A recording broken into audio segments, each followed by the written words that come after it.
नहाने के लिए जाती है तो अपनी चादर को और अपने पिलो को वो सोफे पे रख देती है। वहाँ पे जो सोफे की बात हुई थी तो रणविजय उस सोफे को वहाँ पे मंगवा लिया होता है और वो सोफे पे रख देती है। वो जो चादर और तकिए होते हैं तभी वो रख के बाथरूम में चली जाती है और वहाँ पे तभी वसुंधरा जी आती है वो कपड़े लेके, तो ये देख लेती है कि यहाँ पे तकिया और चादर की क्या जरूरत थी। वैसे तो पहले इस कमरे में सोफे की जरूरत बिल्कुल भी नहीं थी और फिर अगर सोफा आया तो इसमें तकिया और बिस्तर क्यों है, तो वो समझ जाती है कि ये लोग अलग अलग सोने के लिए ये तकिया और ये सोफा मंगवाए हैं। तो ये देख के जो वसुंधरा जी होती है वो बहुत ही बहुत ठेस पहुंचती है कि इन लोग क्या करना चाहते हैं एक दूसरे के साथ, मतलब क्या हो रहा है इन लोग के बीच में, इन लोग की लाइफ में।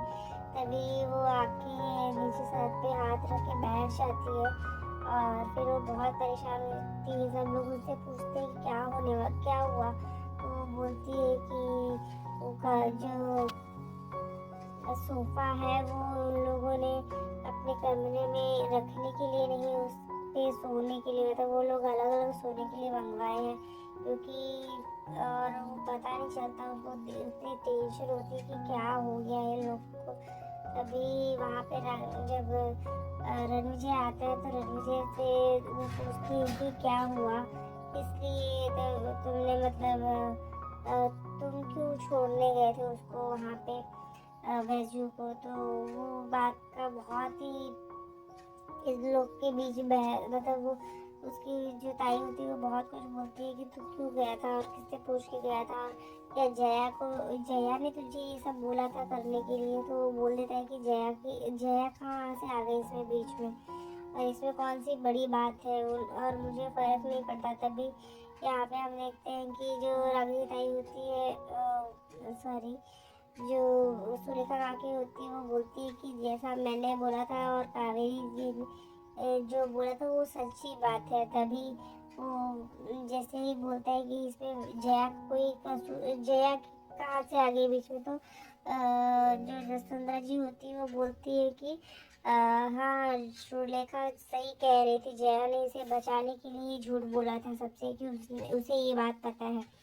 तभी वो कमरे में जाता है तो वो लोग बोलते हैं कि वो जैसे ही डोर बंद करते हैं वैसे वहाँ पे जया भी आती है। जया देखती है कपड़े आए और तो ये कपड़े जिससे दे रखे होंगे तो उसको तो ये दिख गया होगा, तो क्या सोच रहा होगा, तो उसको पता नहीं था कि वो वसुंधरा जी ने ही देखा था। तभी वहाँ पे जब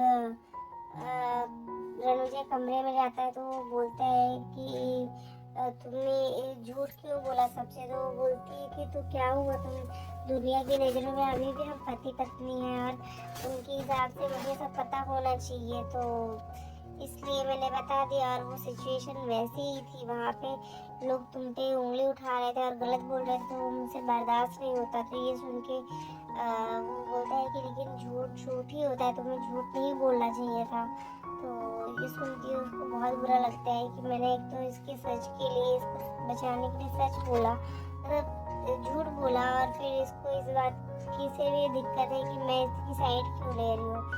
तो ये सुन के जो जया होती है उसको बहुत ठेस पहुँचता है, मतलब ये रणविजय इतना क्यों उसको नहीं समझ पा रहा है। तभी जो रणविजय होता है वो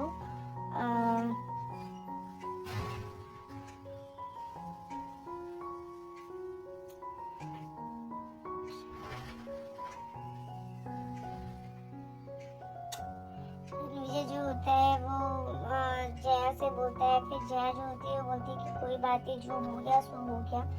अब सोने के लिए वो लोग जाते ही रहते, तभी वो सोफे पे सोने जाते तो बोलता है कि सोफे पे मैं सो जाऊंगा, तुम उस पे सो जाओ। तो बोलती है कि बात तो पहले डिसाइड हो चुकी थी। तो फिर वो गुस्से में वहाँ से चले जाते हैं और फिर उसको बोलती है कि प्लीज़ तुम तीनों बहनों ने मुझे परेशान करने का ठेका ले रखा है क्या। तो वो चली जाती है, चुपचाप सोफे पे सो जाती है। और यहाँ पर हम देखते हैं कि वो जो वैजू होती है वो दवा देने के लिए आती है। जैसे ही वो दवा रखती है तो वैसे ही वहाँ पे सब लोग आ जाते हैं और जो रागिनी होती है वो उसे टकराती है और वो बोलती है कि वैजू तुम अच्छा हुआ आ गई, मैं तुमसे ही मिलने आने वाली थी, तुम्हारी बहुत याद आ रही थी। तभी वो उसे बोलती है कि तुम, लेकिन मैं आई नहीं हूँ, तो वसुंधरा जी का दवा खत्म हो गया तो बस वही रखने आई थी। तो वो रख